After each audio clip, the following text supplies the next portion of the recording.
प्रेमी उपासक के लिए यही जीवन है। ये सब साधन मार्ग हैं, पर ये हर संप्रदाय के, हर साधना के उपासक के लिए ये अमृतमय श्लोक है। भगवान इस श्लोक में बोले हैं सुलभा, मैं बहुत सुलभता से उसको प्राप्त हो जाता हूं। जैसे महाप्रभु बोले मैं उसके लिए सुलभ हूं। सुलभ माने बिल्कुल सहजता से प्राप्त हो जाता हूं। किसके लिए? जो मेरा अनन्य चिंतन करता है, नित्य निरंतर चिंतन करता है। बस यही जीवन का लक्ष्य रहा है। गुरु कृपा से बच्चापन में ही गुरुदेव भगवान की बलिहारी यही बात डाल दी थी कि बच्चा निरंतर भजन करने से जो झांकी आती प्रभु, वो मैं शब्द याद है, झांकी आती, तब जानना चाहिए भजन, एक क्षण भी भजन न छूटे। ये संस्कार अगर कहीं भगवान की कृपा से और मार्ग का गुरुदेव उपदेश करते तो एकदम कोरा स्वभाव था वही पड़ता, पर भगवान ने जहां जैसे पहुंचाना होता है वैसे ही। जैसे सन्यास मार्ग में भी थे तो हमारी निराकार में रति नहीं थी, गंगाधर भगवान शिव के रूप में आसक्ति थी। अब हमें पता चला कि क्यों नहीं होने दी निराकार में, क्योंकि रूप में ही लाना था उनको कृपा करके, इसलिए निराकार में आसक्ति नहीं होने दी। फिर उनका सारा पहले विधान होता है। गुरुदेव भगवान ने ये पिताश्री से कहा, पिताजी आए और कहा कि ये लड़का बाबा बनना चाहता है स्वामी जी। वो आते जाते थे घर में, वो सैमशी में उस समय स्वामी जी विराजमान। तो उनका पाणे छोड़ जाओ, एक हफ्ता बाद ये घर भाग जाएगा, या फिर हम एक हफ्ता बाद मंत्र दे देंगे, तब जान लेना कि साधु बन ही जाएगा। बोले स्वामी जी जैसी आपकी इच्छा, छोड़ के गए। एक हफ्ते जो है गुरुदेव भगवान ईंट ढोवाना, झाड़ू लगवाना, बड़े कार्य करवाना, और जैसे पेड़ा आदि आते सबको बांटते, हमें एक भी पेड़ा नहीं देते। शाम के एक बार भोजन की अनुमति पाल, 7 दिन तक चुपचाप शेष। फिर कहा अच्छा कल गंगा नहा के आ जाना, मंत्र दे देंगे। ठीक है, सुबह गए स्नान करके तो पंचाक्षरी मंत्र दिया। मंत्र दे के कुटिया में गए, फिर उठ के आए, बोले सुनो आओ एक बात कहनी। बैठे, बोले 12 मंत्र भी ले लो। तुम कहा जपेंगे कौन? बोले पहले तुम ये जपना, लेकिन ये रखे रहो, आगे काम आएगा। हमारी समझ में नहीं आ रहा था कि मतलब मंत्र 2 क्यों दे रहे हैं। ये पहले से भूमिका तैयार थी वृंदावन की, हमें पता नहीं था। 12 मंत्र भगवान श्री कृष्ण का, पंचाक्षरी मंत्र सबसे पहले दिया। बाद में पता चला कि ये बीज तो गुरुदेव ने ही पहले बो दिया था कि जिस मार्ग से घूम के जाना है। वो कह रहे थे कि बाद में तुम्हें पता चलेगा, पर बाल्यावस्था थी, मेरी मति गति वहां तक पहुंच नहीं रही थी। और जपे हम पहला ही, जपे पहला ही। बाद में जब भगवान शंकर ने इधर, तब हम मुझे समझ में आया कि बीज तो गुरुदेव भगवान ही अंदर से बो दिए थे पहले ही। ये कृपा गुरुदेव भगवान की हुई कि चित्त में बैठाल दिया कि निरंतर चिंतन करना यही संन्यास है, यही साधना है, यही भगवत प्राप्ति का स्वरूप है। गुरु कृपा से पूरे जीवन भर एक बात रहे कि हम कभी 1 सेकंड के लिए अपने आराध्य देव को ना भूले। पूरे जीवन भर इसकी चेष्टा गुरु कृपा से करते। अन्य सब बात थी साधन की, पर बात उसमें प्रधान ये थी कि भूले ना। जैसे हम गायत्री मंत्र भी जप रहे हैं नैष्ठिक ब्रह्मचर्य में, तो गुरु के द्वारा दिया हुआ पंचाक्षरी मंत्र लिखा हुआ है, बार बार उसे देख रहे हैं, अंदर से देख रहे हैं, गायत्री मंत्र चल रहा है। बड़ी कृपा रही है, मन को भागने के अवसर नहीं मिले। अनन्य चेता सततम, इसीलिए हम आपको फिर कह रहे हैं, बहुत जल्दी लाभ लेना है तो इसको डबल पटरी में फंसाओ। यह जो एक मन बहुत ठोर कर कह कर उसने सच उपायो, बहुत जगह नहीं लगता है कि एक प्रभु में लगाओ फिर संसार में, प्रभु में ही 2 जगह लगा दो। बड़ी चतुराई से फांसा जाता है।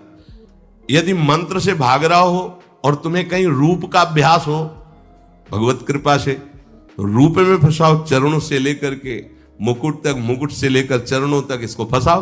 पर यह कठिन बात है, रूप आना कोई साधारण बात थोड़ी।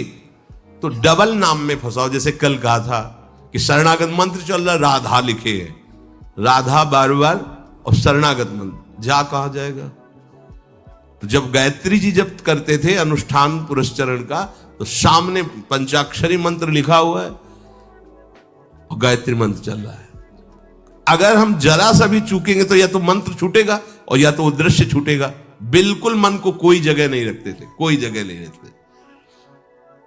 अनन्य चेता, ये बहुत बड़ी सिद्धि, बहुत बड़ा लाभ है कि अन्य कुछ स्मरण ना आवे। इसका अभ्यास आप कर लीजिए, फिर नशा तो ये चढ़ा देगा। ऐसा नशा चढ़ता है, ऐसा लगता है जैसे खोपड़ी घूम रही हो और उसके साथ मंत्र घूम रहा हो। ये ऐसे करो तो पका जैसा दर्द होने लगता है। एक एक नस नाड़ी मंत्राकार। न भोजन की इच्छा है, न किसी के देखने की इच्छा है, इच्छा रहित केवल मंत्र चल रहा है। तदाकार वृत्ति, मंत्राकार वृत्ति। अब इतनी प्रपंच की वृत्तियां फैलाए हो, इतना बहिर्मुख हो, कैसे बात समझोगे अंतर की। अनन्य चेत, भगवान कह रहे मैं सुलभ हूं, सुलभ हूं। काशी में प्रतिदिन ये होता, आज महादेव जी साक्षात आएंगे। सुबह से तैयारी हो जाती थी, आज महादेव जी आएंगे। घाट में ही रहते थे, पंडों की छतरी के नीचे तपती हुई धूप, तो घाट में धूप ऐसे ज्वाला सी लगती थी, और छोटी सी छतरी, उसी के नीचे दोपहर रात्रि वहीं 2 बजे तक तो तपती थी फर्श, और 2 बजे के बाद स्नान करके महादेव जी विश्वनाथ जी पहुंच गए। बस रोज आज मिलेंगे, आज तो निश्चित मिलेंगे। एक दिन इतना आनंद था कि आज तो बस आ ही रहे हैं, ऐसा आ ही रहे हैं। जैसी भावना करोगे, जा पर जाकर सत्य सने हो, सो तो ही मिले न कुछ संदेह हो। भयंकर जटाओं का बोझा ऐसे, इतना बड़ा हाथ में त्रिशूल लिए, देखा दोपहर में नग्न पैर से आ गए। अब अपने जो जहां पागल हुए उसको दिखाए, साष्टांग दंडवत। मौन, कुछ बोले नहीं उससे। हम तो बस वैसे स्तब्ध, जैसे कोई जड़वत। बाद में विचार आया इसका मतलब क्या था। मैं ही मैं हूं, दूसरा कोई नहीं है। अलग से देखने की भावना मत करो, कण कण में मैं विराजमान हूं। एक दिन भाई जी के प्रति बहुत आकर्षण जब था, तो एक स्वप्न देखा कि स्वप्न में हम भाई जी से पूछ रहे कि मुझे श्री कृष्ण की प्राप्ति कब होगी। इसके बाद की बात, भाई जी ने ऐसे चश्मा करके ऐसे देखा, राधा बाबा बगल में बैठे, और कहा जब श्री कृष्ण बन जाओगे तब श्री कृष्ण की प्राप्ति होगी। जगने पर, बहुत विचार करने पर फिर यह कि श्री कृष्ण बन जाओगे, भाई जी का तात्पर्य क्या था। तब समझ में आ गया, मन कृष्णाकार, बुद्धि कृष्णाकार, चित्त कृष्णाकार, अहम कृष्णाकार, तब कृष्ण साक्षात्कार हो गया। नित्य युक्तस्य योगिनः तस्याहं सुलभा पार्थ नित्य युक्तस्य योगिनः। नित्य युक्त हो गया जिसका चित्त प्रभु को छोड़कर किसी भी भोग भूमि में, किसी भी ऐश्वर्य में, किसी भी सिद्धि में।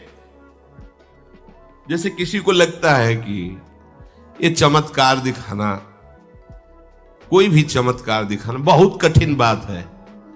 अगर भगवत दर्शन का लक्ष्य ना हो, भगवत प्राप्ति का लक्ष्य ना हो, तो कोई भी चमत्कार ऐसे करने में है कोई बहुत बड़ी बात मत समझ।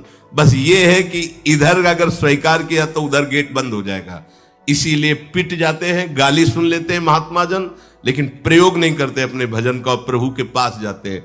ऐसा ना समझे ना कि वो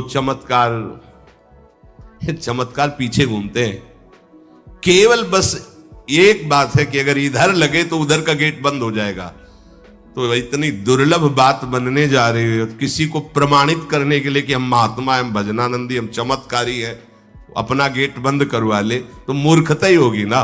यहां क्या होगा, वाह वाह हो जाएगा, बस उसके आगे क्या होगा।